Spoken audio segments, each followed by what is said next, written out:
Hi, Assalamualaikum. This is my team members, Muhammad ZULHAZMIE bin Muhammad Isa, Abdullah MUAZ bin Shamsudin, and me, Muhammad RAZIN bin ZAHARUDIN.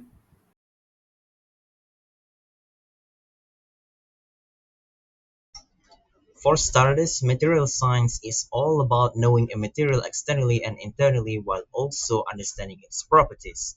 This is important to know the limits of a material in order to develop a new material in such a way that it will be much more cost effective.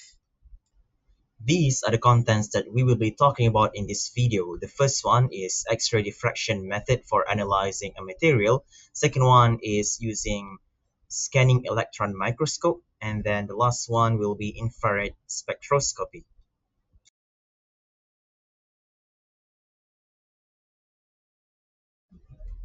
For X-ray diffraction technique, or XRD for short, it uses diffraction as its main principle of work.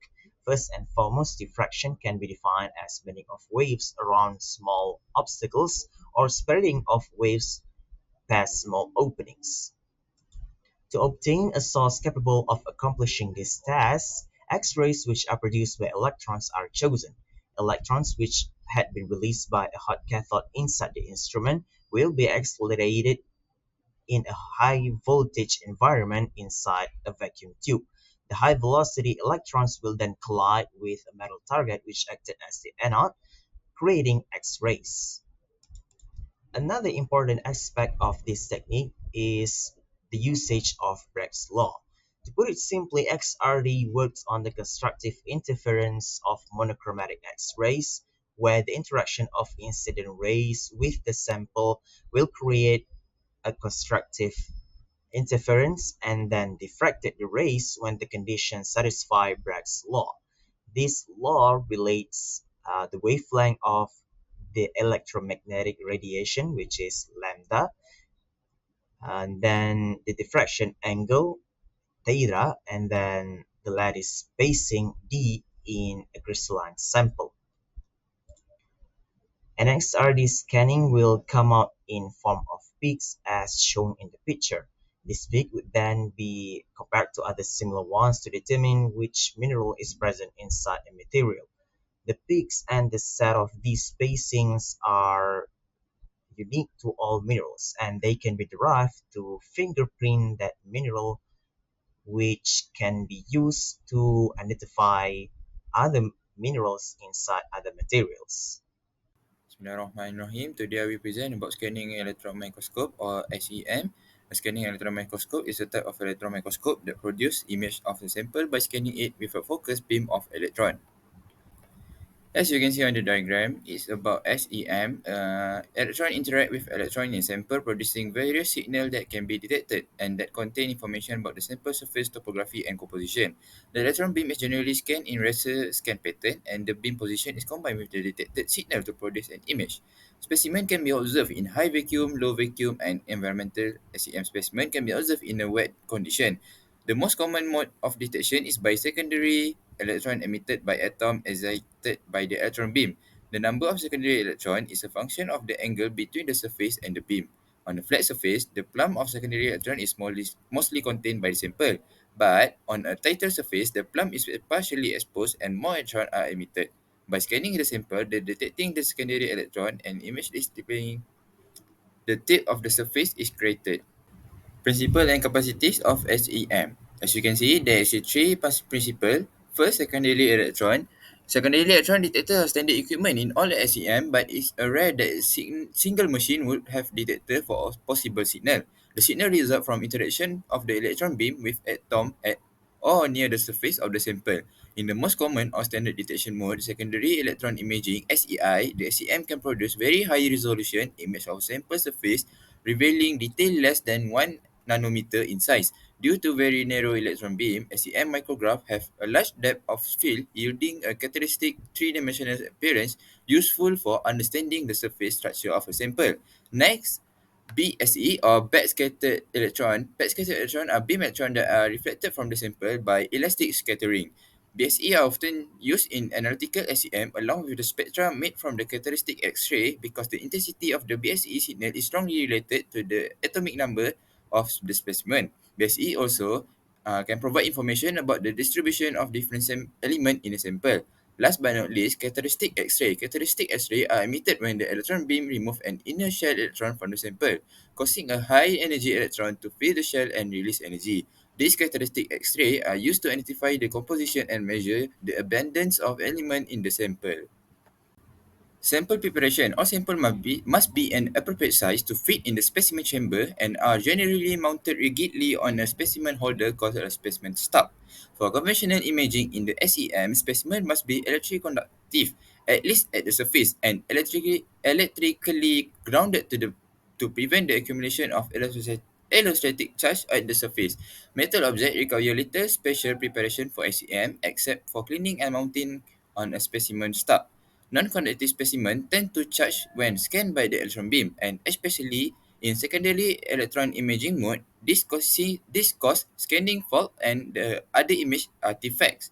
They are therefore usually coated with ultra-thin coating of electrically conducting material deposited on the sample either by low vacuum sputter coating or by high vacuum evaporation. As you can see on the image, is an example of the specimen that coated with a gold conductive material in currently used for specimen coating include gold, palladium alloy, platinum, osmium, iridium, tungsten, chromium, and graphite. Assalamualaikum warahmatullahi wabarakatuh. My name is Muhammad ZULHAZMIE bin Muhammad Isa, and this is the third part of the topic material science, which is infrared spectroscopy. Infrared spectroscopy is the study of light in the infrared region of the electromagnetic spectrum, which is light with the longer wavelength and lower frequency than visible light. Next is the FTIR. Fourier transform infrared spectroscopy (FTIR) is the technique that is used to obtain an infrared spectrum of absorption, emission, photoconductivity or Raman scattering of a solid, liquid or gas. The spectroscopic technique is mostly used to identify and study chemicals. FTIR spectrometer simultaneously collects spectral data in the wide spectral range.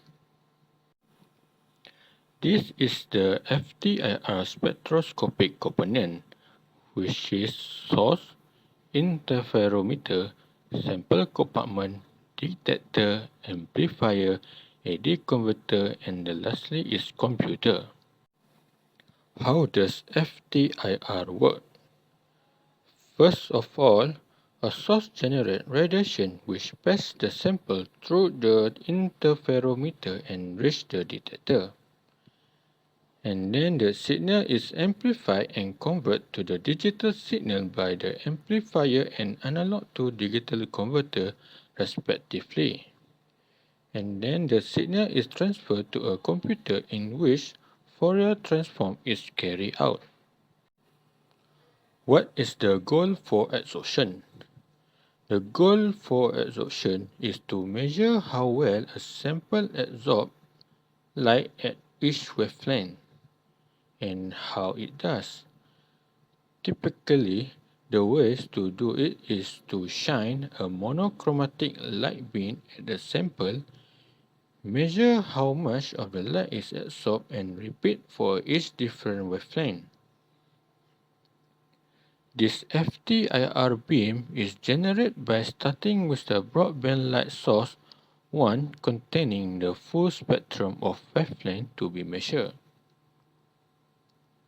And this FTIR beam containing many frequencies of light at once and measure how much of that beam is absorbed by the sample.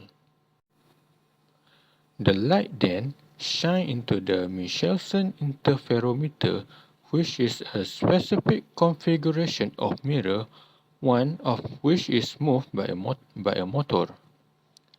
This is because of wave interference. As the mirror moves, each wavelength of light in the beam is periodically blocked, transmit by the interferometer due to the wave interference.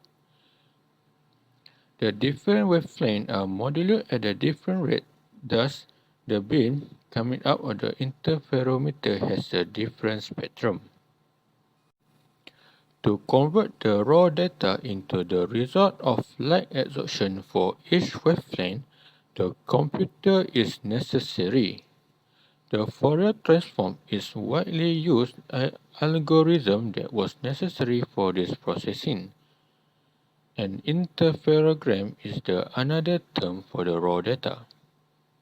As you can see in the right side, this is the interferogram. The overall conclusion of FTIR is that FTIR analysis provides a detail on molecular structure or chemical interaction. FTIR often being carried out in the conjunction with EDS to identify unknown components. Unlike SEM or EDS analysis, FTIR does not require a vacuum because IR do not absorb nitrogen or oxygen. FTIR analysis can be used on the minuscule amount of solid, liquid, or gaseous materials. If a suitable match cannot be found in the library of the FTIR spectral pattern, individual pits in the FTIR plot may be exploited to convey some information about the specimen.